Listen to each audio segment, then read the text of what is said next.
Sota el lema Llengua, Cultura i Llibertat, el Correllengua 2012, iniciat el 30 de juny, va celebrar-se a Reus des del passat dijous fins al diumenge. Una proposta festiva i integradora que pretén fomentar l'ús de la llengua catalana i la difusió de la seva cultura.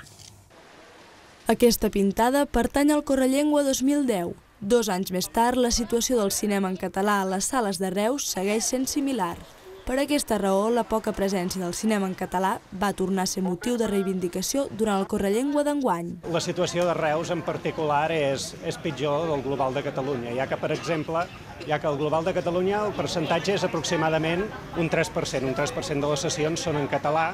En canvi, a Reus, doncs, per exemple, en els últims 5 mesos no s'ha projectat ni una sola pel·lícula en català. Però no tot van ser reivindicacions. Òmnium Cultural, Bloc de Progrés Jaume I del Camp i el Casal Despertaferro van organitzar un correllengua ple d'activitats festives. Una cercavila per la llengua va desfilar pels carrers més cèntrics de la ciutat, amb la participació del Bou de Reus, els Nanos i els Diables.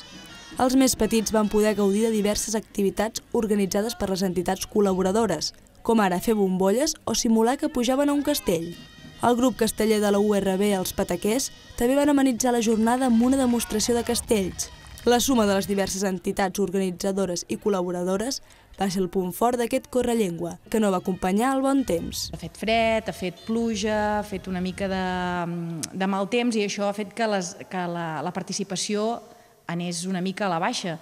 Però estem segurs que això, un altre any, amb unes condicions més adequades, seria una participació molt agraïda. Estem molt contentes i contentes de la gran implicació de les entitats de Reus. En aquest Correllengua són moltes les entitats que hi han participat i això és una cosa a destacar. El Correllengua d'enguany ha sumat voluntats, esforços i entitats per la llengua, la cultura i el país.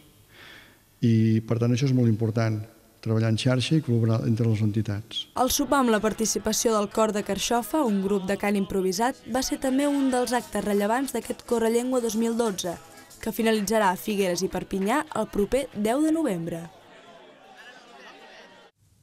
I l'obra de teatre